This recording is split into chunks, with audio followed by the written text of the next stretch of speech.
அடுத்ததாக பார்க்கக்கூடிய ராசி யார்? மிதுன ராசிக்காரர். இது வரைக்கும் 9ஆம் இடத்துல இருந்த சனி எல்லாத்தையும் வாரி வழங்கியிருப்பார். 10ஆம் இடத்துக்கு வரார். அதே சமயம் தேக ஆரோக்கியத்தில் பிபி, சுகர், கொலஸ்ட்ரால், இதயத்துக்கு ஒரு முறை பரிசோதனை செய்து கொள்ளணும். 24 வயது ஆன மிதுன ராசிக்காரங்கள் ஹார்ட்டை ரெகுலராக செக் பண்ணுங்கள். அதில் என்ன பிரச்சனை உங்களுக்கு? மிதுனனாவே ஹார்ட்டு தான். அது அவங்க நிறைய பேர் ஏதாவது சொல்லுவாங்க, அதெல்லாம் நான் நம்பவே இல்லை. ஹார்ட்டு பிரெயினுக்கு போகிற பிளட் வெசல் நல்லா இருக்குதா, ரத்த ஓட்டம் நல்லா இருக்குதான்னு எக்கோ எடுத்துருங்க. ஒன்று உங்கள் டாக்டரை போய் பாருங்கள். செல்வி மிரட்டினாருன்னு சொல்லுங்கள். என்ன இருக்குது, நீங்கள் நல்லா இருக்கிறதுக்கு தான் நான் சொல்கிறேன். மற்றபடி அதிர்ஷ்டம்லாம் வரப்போகுது. ரொம்ப அதிர்ஷ்டம் வரும். பழைய கடன்களை செட்டில் ஆகிடுவீங்க. எதிரிகள் விஷயத்தில் வெற்றிகள் ஏற்படும்.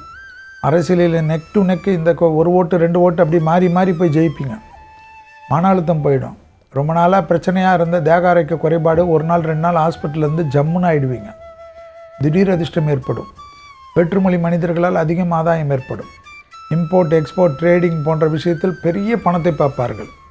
திடீர்னு ஒன்றுமே இருக்காது, சம்மந்தமே இருக்காது, புரோக்கரேஜ் மாதிரி பண்ணுவீங்க, பெரிய பணம் பார்த்துருவீங்க. ஆச்சரியமாக இருக்கும். எல்லா விதத்துலையும் ஏற்றம் ஏற்படும், தைரியம் ஏற்படும், நம்பிக்கை ஏற்படும். தொழிலில் இருந்த சிக்கல் தீர்ந்துடும். உத்தியோகத்தில் காணப்பட்ட இந்த சிக்கல் தீரும். எதிர்பார்க்காத பல விதத்தில் அனுகூலங்கள் காணப்படும். தொழிலில் இருந்த சிக்கல் தீர தீர மனதில் இருந்த பாரங்கள் தீரும். ஏற்றத்திற்கு உண்டான அற்புதங்கள் காணப்படும். யோக பலத்தை அதிகமாக பெறுவார்கள். அதிக ஆடை ஆபரணங்கள் பெறுவார்கள். நகைகள் அதிகமாக வாங்குவார்கள். பெண்களுக்கு ஒரு நகை கூட இல்லை, 1 சவரன் கூட இல்லை, பெண்கள் எல்லாம் 10 சவரன் வாங்கக்கூடிய அளவுக்கு வசதிகள் ஏற்படும். இடமாற்றங்கள், தொழில் மாற்றங்கள், உத்தியோக மாற்றங்கள், வியாபார மாற்றங்கள், படிப்பு மாற்றங்கள் என்று எல்லா விதத்திலும் அவர்களுக்கு இருந்த கஷ்டகாலங்கள் நீங்கிடும். யோக பலத்தை அதிகமாக பெறக்கூடிய ராசிக்காரர்கள். டக்கு டக்குன்னு குடும்பத்தில் இருந்த எல்லா நல்லதும் நடக்கும். இவங்களுக்கு ஏற்கனவே ரொம்ப பாதிப்பு இருக்கும், அதெல்லாம் போயிடும். அதே சமயம் என்ன, வார்த்தைகளில் ரொம்ப கவனமாக இருக்கணும். காது, மூக்கு, தொண்டையிலெல்லாம் ரொம்ப சின்ன பிரச்சனைலாம் டாக்டரை பார்த்துக்கணும். அதெல்லாம் நீங்கள் தான் பார்த்துக்கணும்.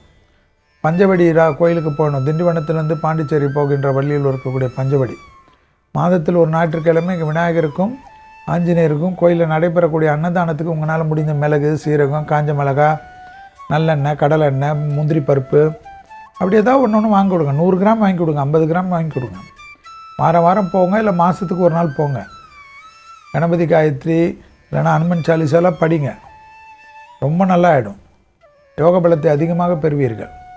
ஸோ மிதுன ராசிக்காரர்களுக்கு 10ஆம் இடத்துல வரனால தொழிலில் டக்குன்னு இன்னொரு தொழில் கிடைக்கிற வரைக்கும் இருக்கிற தொழிலில் அமுங்கி அடக்கி இருக்கும்.